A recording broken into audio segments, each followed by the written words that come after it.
Thank you for joining me again on the Sutherland Report. And first of all, it's important that I wish you all a happy new year, as it's the 1st of January today, and wish you happy, prosperous 2024. No matter what we see out there and what we think is coming down the pipe, we carry on. So I'm privileged now to speak to a dear friend of mine, and we are now going to have a discussion with Tim Rivers, J6, and the new book that's coming out in the American Gulag series, as I'm going to call them right now. Tim, thank you very much for joining me today. Happy New Year to you and your family, and Happy New Year, we pray, to our J6 family. How are you, my friend? Great, Mike. It's great to see you, partner. In a new year, we have 365 new chances to make a change in our countries, and I think it should be encouraging that we've made it this far, and that we have the path ahead of us to follow. Tim, wise words. You very often come up with wise words, and I'm very, very grateful for that. I'm about to say words that in many ways I find appalling. I can't believe that we are coming up to a third anniversary of J6. The fact that we're even having to say third anniversary is, I personally find appalling. What are your thoughts as we are 5 days away from that? I released a message that's going to be broadcast on the 6th to all of the people who've been in this fight. And I could just boil it down to two easy sentences that Kyle Fitzsimon sent to me in his recent letter. I'm in Arizona today, but Kyle is in my home state in Florida, incarcerated in the northern part of the state. You'll never meet a nicer, more talented, more dedicated family man, a loving person.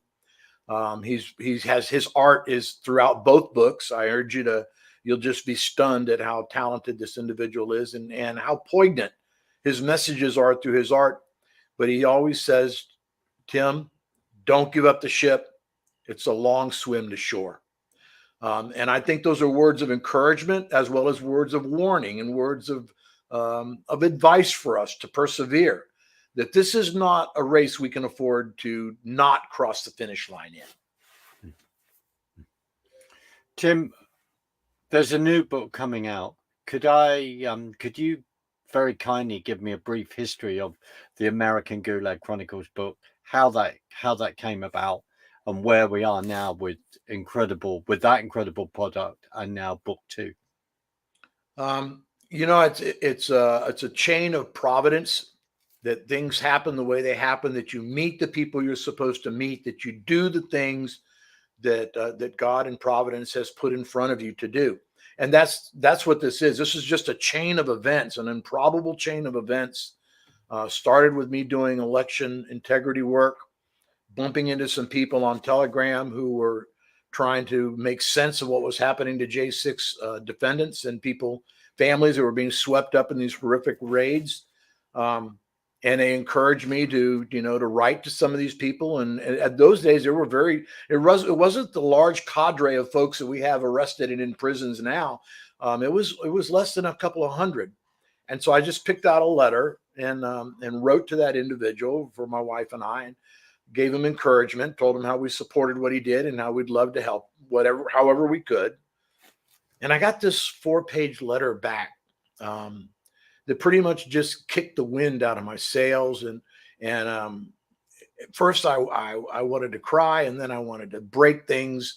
And because this letter was from a 22-year retired Green Beret war veteran who'd been the last 10 years working as a protectorate contractor in some very scary places that you and I would never want to go to. Just an American hero, 3 times decorated. And his letter of what had happened to him and the losses that he was experienced because of this, it just broke my heart. And so I wrote more letters, and people that I wrote to started writing back, just like Jeff had done to me. And their stories were really important because they were telling things that nobody else was hearing anywhere else. The mainstream media was giving you a completely different story. The actual government itself was lying through its teeth about the problems that day and how it had happened. But these letters were basically trying to tell the truth. And of course, nobody was seeing them but the people who were writing to them. And so we thought it was necessary for other people to see those letters as we started publishing those things on Telegram. And it became a pretty engaging project. And along with Marie Goodwin, we created J6 Patriot News as a platform to do that on Telegram. And of course, you can find that on almost every social media platform. You'll find a presence for J6 Patriot News. I urge you to look for it and follow what's happening. And through that, we had such an enormous, people started reading the letters we were posting and started sending us their letters. And I mean, it's just a floodgate open up. For those of you who don't understand what's going on here, there's a program called the Patriot Mail Project. You can go to patriotmailproject.com. And they're there to provide a link with the political hostages and prisoners of America and Canada, by the way. The Canadian convoy folks are in there. And I believe there's even some folks in England who are vaccine deniers who have been jailed and are being persecuted. Just a way for patriots to stay in contact with them and to give them support and succor. And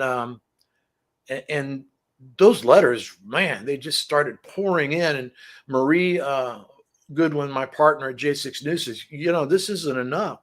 We're only getting to the people in Telegram and maybe a few other platforms. And, we're being shadow banned. Nobody's reading these letters, but the people who already know. We need people who don't know to read these letters.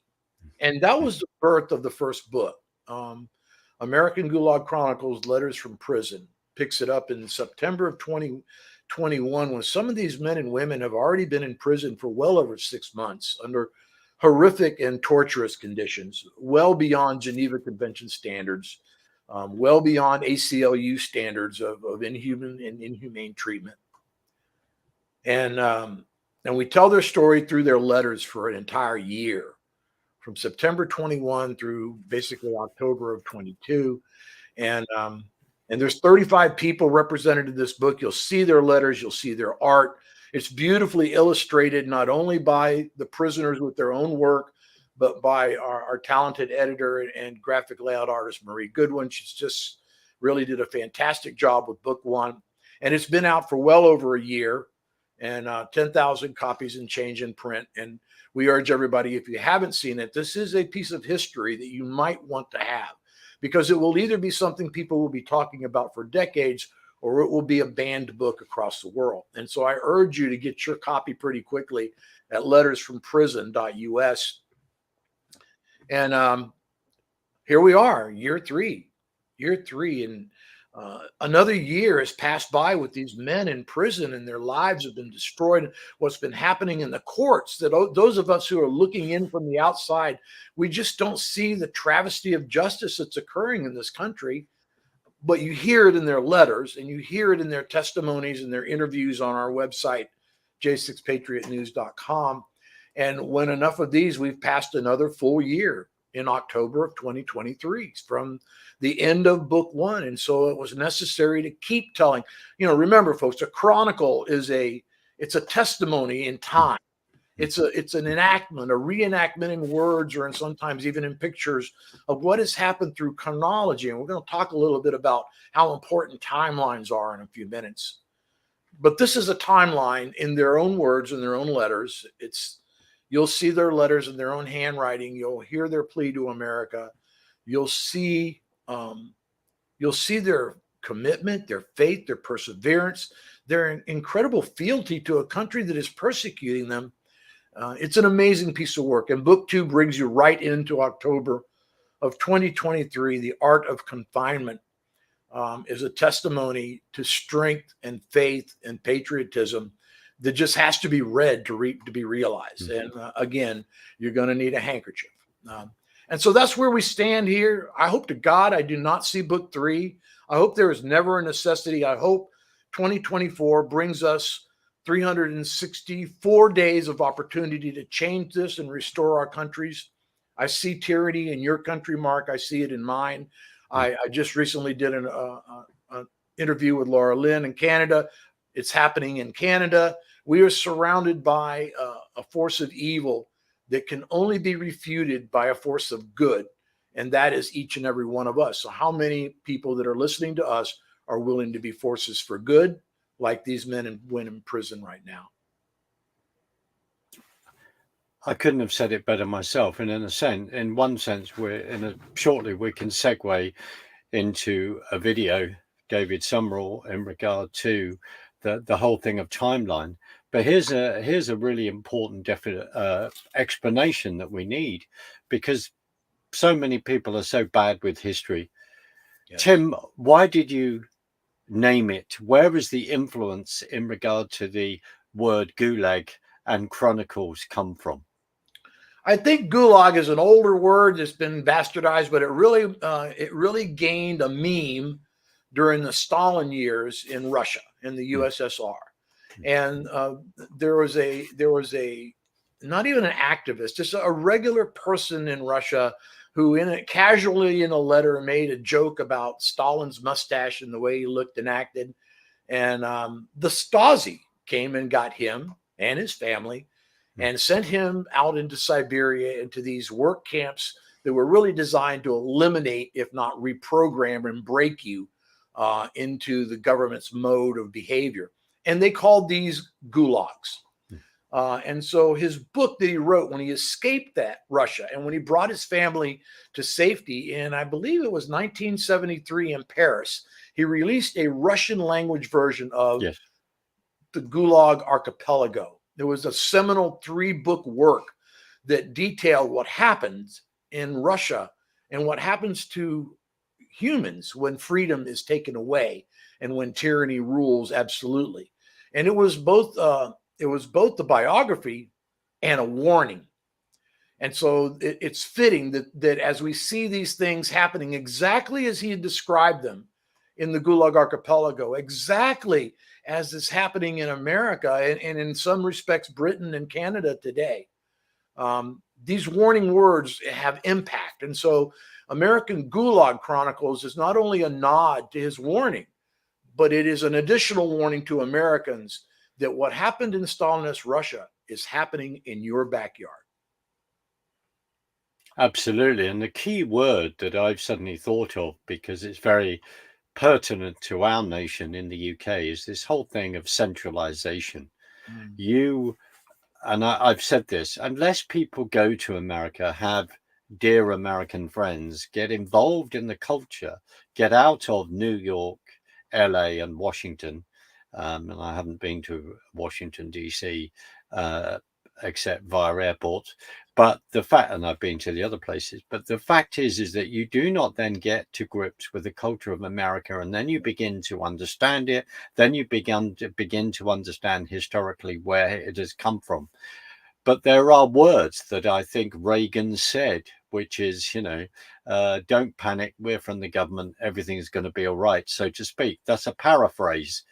But that is this whole thing of what is at the center of any true American patriot is small government.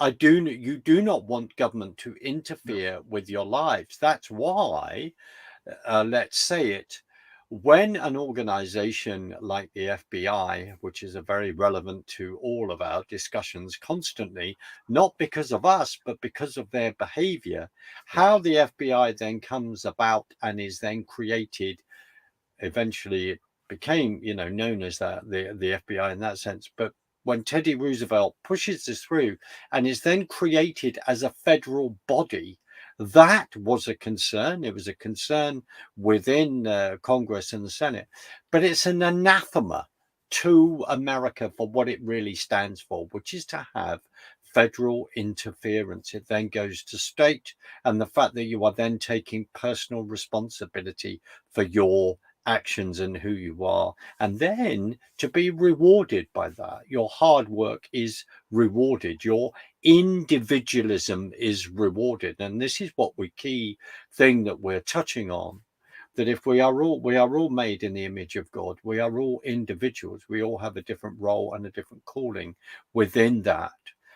It's a long-winded way of trying to then explain more and more the American psyche. That's why this incident, what happened on Jan 6, 2021, the fact that people went and exercised their constitutional, God-given rights. You have alienable rights. They were there to make a noise, not to cause any trouble whatsoever. And then the rest is history in how that has then played out. Your comment, your thoughts on that, Tim? I think that our leadership in America has gotten too comfortable with giving orders instead of taking them. Our government, you were right, Mark. Our government is meant to be small. It was designed by the founders to serve, not to be served. And that is what we're seeing in America. We are one of the highest taxed citizens in the world. We tax everything we do. We tax our income. We tax our homes. We tax our property. We tax the money that's already been taxed when we buy groceries. We tax it again when we buy gasoline. We tax it when we buy a vehicle. We are ridiculously taxed. These are the shackles, the economic shackles that America feels now. And I think that the largesse that you see so much protesting about from the citizenry of America to the incredible unlimited spending of our legislature for things that we do not feel benefit our country, this is where I think we're beginning to get the disconnect. And I think our legislator has forgotten who the American people are. And I'm, you mentioned that, Mark, New York, Washington, D.C. We have a very famous artist, kind of a country rock band here called the Charlie Daniels Band. And Charlie Daniels is this very country looking guy with a cowboy hat and a great big fluffy beard and a country accent that goes a mile. And he recently did an ad that I think was directed at the outside world, outside America, but it was so poignant because to me, it demonstrated the disconnect between our government and our people. Charlie Daniels was talking to the terrorists and Hamas and folks who might threaten this country. And he said, you might think you know America because you've met our politicians. You've met our bankers. You've met our lawyers. You've met the soft underbelly of our country.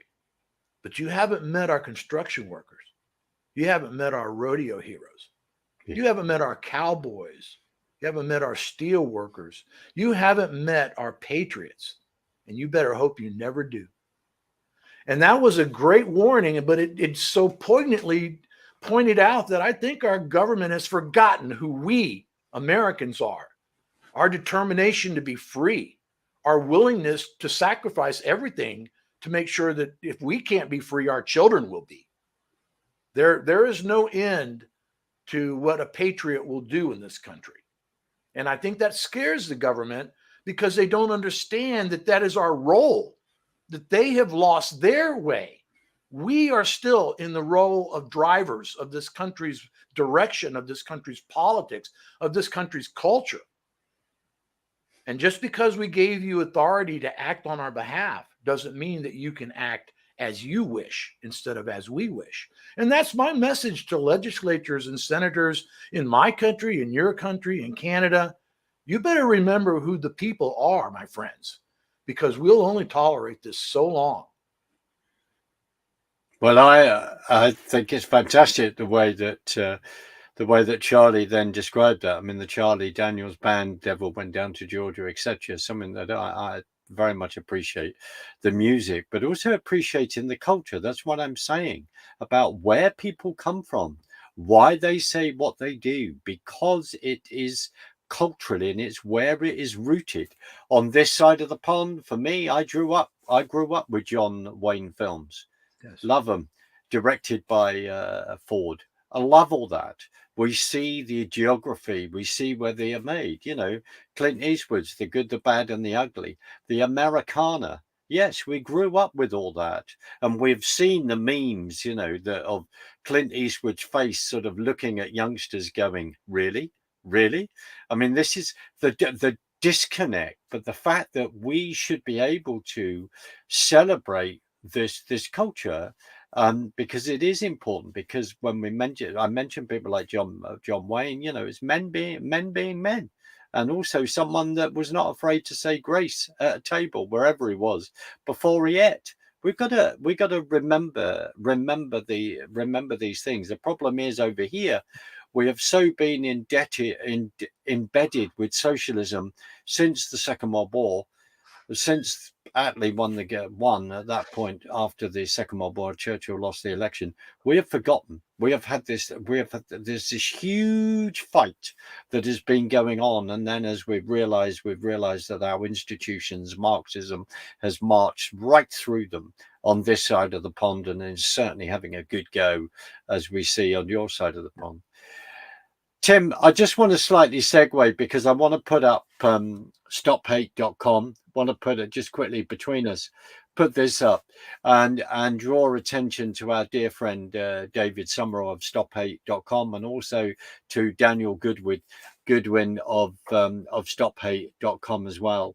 And last night, and I am dating this because it's the 1st of January, but last night the documentary 1,000 Days of Terror trailer, and then the latest documentary in regard to the timeline of events that David and Daniel have very much contributed to that, because of the amount of hours and investigation that David has done, and giving that information to lawyers, etc., for the prisoners that have been put in the Gulag.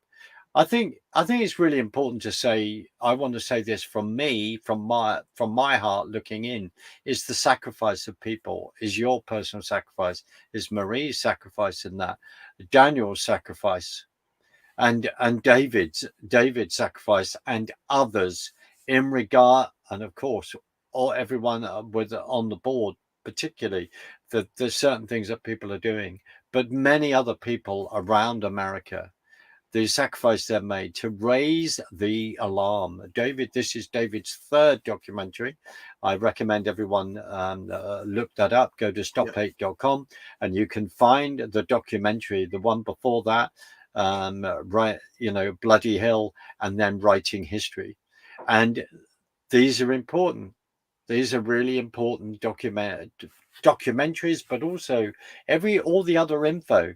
Tim, what does it feel like to have been banging on about the injustice of this from Jan 6, 2021, to know that footage is being held back, that lies are being said in the public space, and we are just not able to get to grips with, well, basically we've just got a media that is just totally against us at that point.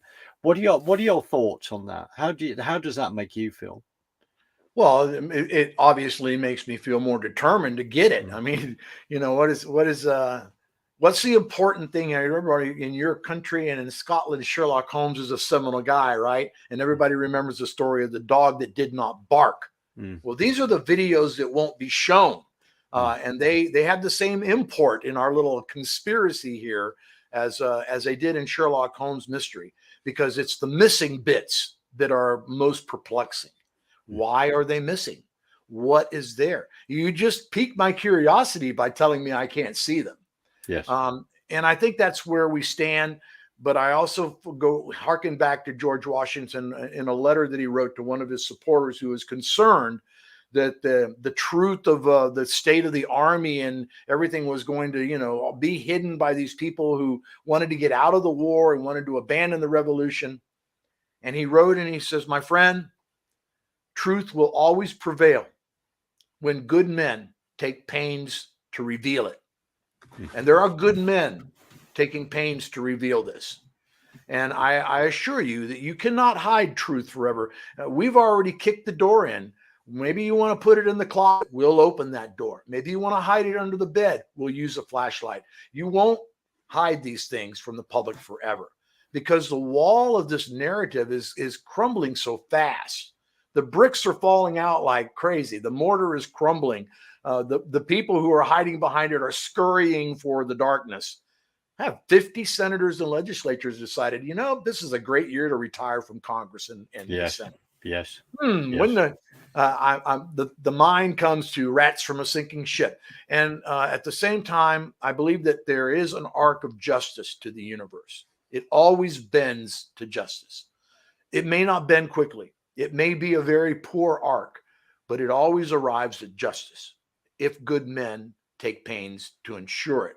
And folks like you and David and Daniel and all the people who are sacrificed, I'm reminded of another quote that says, sacrifice sometimes is unavoidable, but necessary.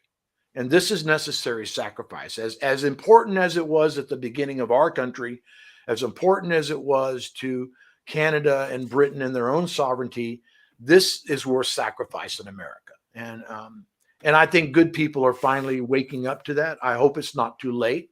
I do believe in 2024, we have many opportunities to right the ship of state, to not abandon the ship and give it up and not have to swim the long way to shore, but to bring us safely into port. And in that manner, if you buy these books and you learn truth from them at the same time, you'll be fighting. As you read these words and you save these books for the posterity of history, you will also be fighting actively because your money will be protecting and helping these men and women in prison and keeping their families alive and sustained. And that is more important than anything. So again, I urge you to remember Matthew 25:35 through 40, as you have done for the least of these, my brothers and sisters, you have done for me. And so let's take that as admonition going into 2024. Let us do for others as we would wish them to do for us. Let us succor the weak. Let us heal the injured. Let us bind up the wounds of our countries and return to a normality and a humanity that is so important. Again, Mark, I really thank you for everything that you do, certainly for serving on the board of American Gulag Chronicles. It's a very important position. And without the volunteers in this board, the books and everything that we do would not be possible. So thank you so much for that and for what you've done in the past and what I know you're going to do in the future. And everybody who's listening, remember, don't do nothing.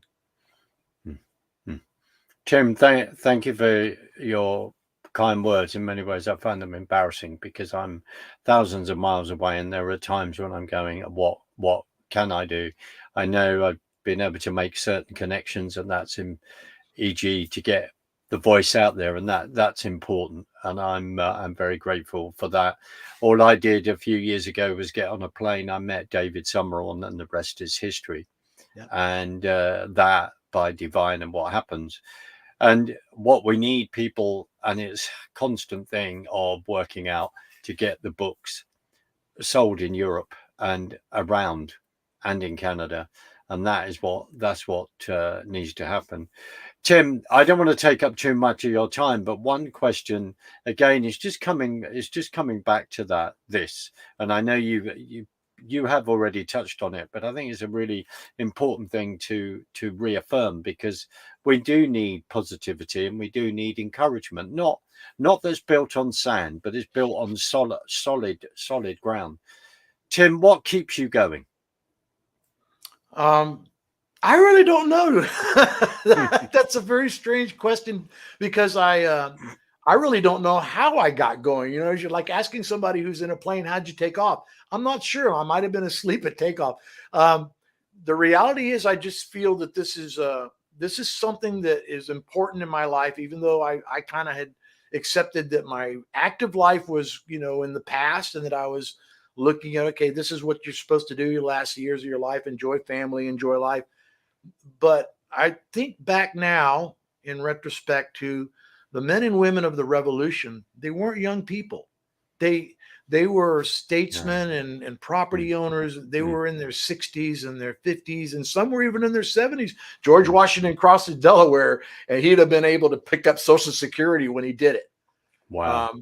And so I think that age really doesn't have anything to do with it, but I think a calling of the heart, maybe an activation of something all of us have, what I've been calling the patriot gene, that something inside of you will look at your children, will look at your grandchildren, will look at the future that is ahead of them, and then you'll act. because you cannot let them fall like this.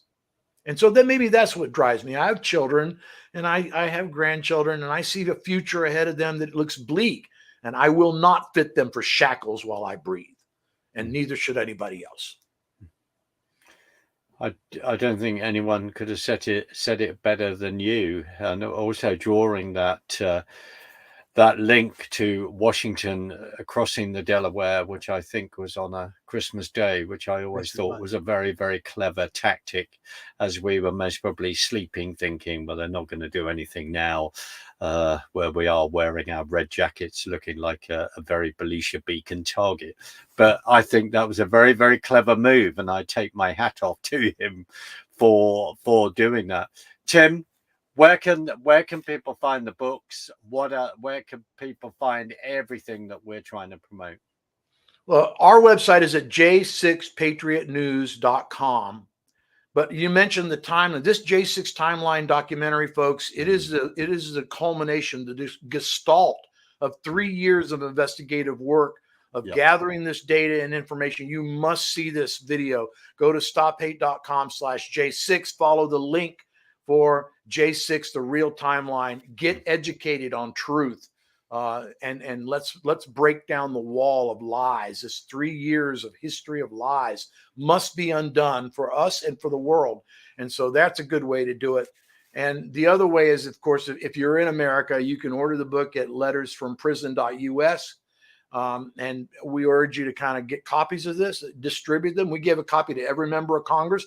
Give one to your sheriff, give one to your own legislature, send one to your state governor, send one to your library. It is entered into the Library of Congress. It will be a historical document, as book 2 will be. And it is available for pre-order, and we'll start shipping in the next couple of weeks. So I think that's what everybody can do. Everybody can do something. Go to patriotmailproject.com, write a prisoner. Maybe it'll set off that patriot gene in you like it did in me. But everybody can do something. And as Jeremy Brown, another famous Green Beret, January 6th prisoner, also incarcerated in my state, he always ends his statements with, America, don't do nothing. And I'm just going to stophate.com, a reminder at that point. Please go on there and you will find all the documentaries and everything there. And it's just really, really important. Absolutely. America, don't do nothing. We are joined in this fight across the world. And as Ephesians 6 says, very clearly, we're not fighting flesh and blood, but principalities and powers. This is a huge spiritual battle. And the important thing of illustrating that to me, and I want to know what you think of this, Tim, in the latest documentary, the real timeline, the fact that we've seen all this, footage put out when they're accusing patriots of attacking and doing this, and then suddenly there's a timeline. And I could be wrong, David, so please don't shoot me. But 105, 106, there seems a link between, and then suddenly the police are then throwing, law enforcement smoke bombs, and someone gets a pellet through their mouth. And then it's as though all the patriots started this. No, they didn't. And this is the issue, that suddenly the evidence is out there, and that they did not want people exercising their democratic rights. The fact that they'd lost count of how many feds were in the crowd and on the ground a few weeks ago, that coming out is a joke. It's not a joke. It's not funny at all. But the fact that how this then has unfolded. And I think the other thing that I'll just stop and say, I've found very hurtful with certain people that are not which will be named nameless, when people have gone, well, we knew it was a setup. We could see this, see that. Really? Okay. Well, good for you. Good for you. But people went who may not have had the privilege to see what you did, but they went to exercise their constitutional rights on your behalf. Yes. Please help them. You may call that naive or whatever. I call that the Constitution of the United States, that sadly civics has not been taught properly for, you could say, 35 to 40 years at times in your education system. That is a huge issue. But please support these people. Please don't come out with very clever comments that are unhelpful. Tim, I just want to thank you for your time. Is there anything else that you wanna say and end our time together? Well, we see this in America. We see this as an American government problem, but the reality is it's the world government Mm, problem, and that mm, has to be fought at every country level. There has to be an independence to nation states, or we will end up being slaves on the world level. And mm, I think it's as important in Scotland, as important in the UK, as important in Canada as it is in America. And so focus on that. Do your duty as a patriot, whatever country you're a patriot of.